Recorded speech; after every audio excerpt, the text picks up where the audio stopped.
Well, Tom's now gone back up to Southport. He went up yesterday. So basically I'm on my own, and I'm actually exhausted. We both pushed each other 16 hours a day for the whole 13 days he was here.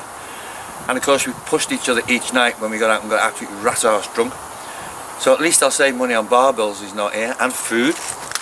And what I'm going to do, I'm going to take a break from working on the outside. I'm getting a little bit fed up with it, and to be honest, I ache as well. So I'm going to do some of the internal work now. I've got some issues with the gas line which I'll fix, some issues with the electrics, but I'm going to now work on the kitchen.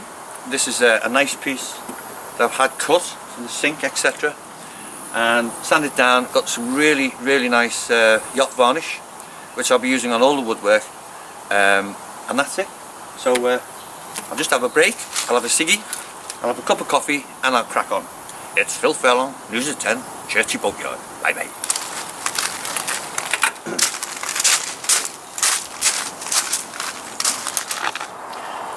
One of the really nicest things about being here, living here, is the friends I've made, especially Jenny, who's a lovely lady.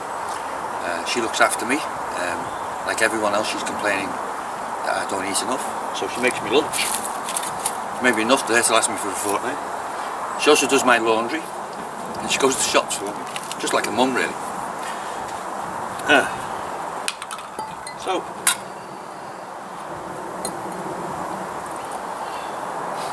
thank you, Jenny.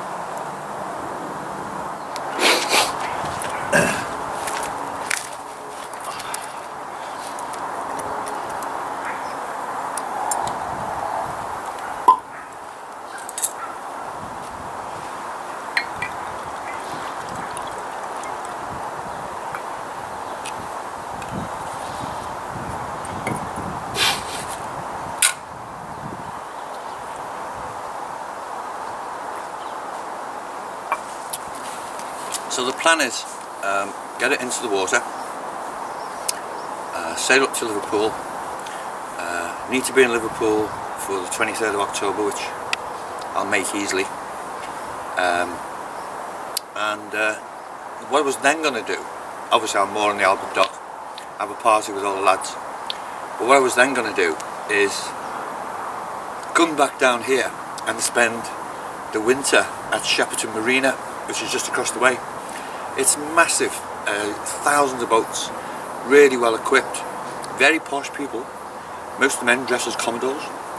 It's got a big clubhouse and everything else, and then I decided, nah, I'll stay here, I'm going to come back here, because we've got Jenny, we've got Paul, we've got Steve, we've got Andy, we've got, forgot his name, Chris, whatever, Kathy, and they're really nice people.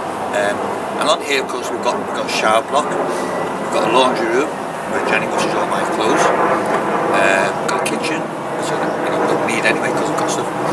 So I think definitely I'll stay here. There's a couple here from Australia. There's another guy from South Africa. He used to be a music producer. His boat is fabulous. Great friends, you know. And also, you spend a lot less money then. You know, you're looking after yourself. Not like the last couple of weeks with Tom, where we were going out every night to the pub. Madness sometimes. I mean, it's okay when there's a band on. But if I was in a place, I think, with a clubhouse, I'd be in there all night. And you'd sort of get into a clique. Here, I'd be actually living on the water. I can potter down to Teddington, see the children.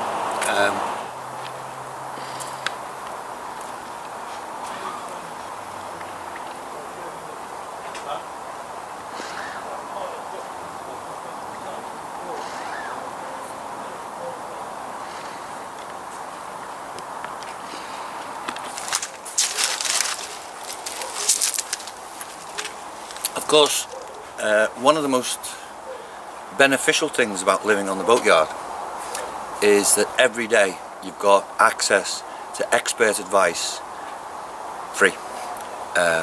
All the engineers here, the marine engineers, certainly Andy and Robin, who knows everything, Chris, who's, you know, has got about 100 years experience. It's amazing actually. So for example, there's jobs that you want to do, Varnishing is a big job on a boat, and you imagine all the prep and everything else and whatever. No, they import this stuff. It's got the same consistency as white spirit. It goes on like water. It dries in seconds. Within minutes you can have 5 coats on, and you've got a perfect finish, and it only costs £28.80 a tin. It's things like this. The professionals do everything the easy way. They know the products, they know the things to do. You know, they're keeping the labour to the minimum. The tools they advise me to buy have been brilliant. The sanders, we've managed to wear out 3 of the sanders at £220 each. We go through sanding pads like nobody's business, but the tools do the job. And the only reason we burnt them out, of course, is because we used them continuously for so long, but they do the job.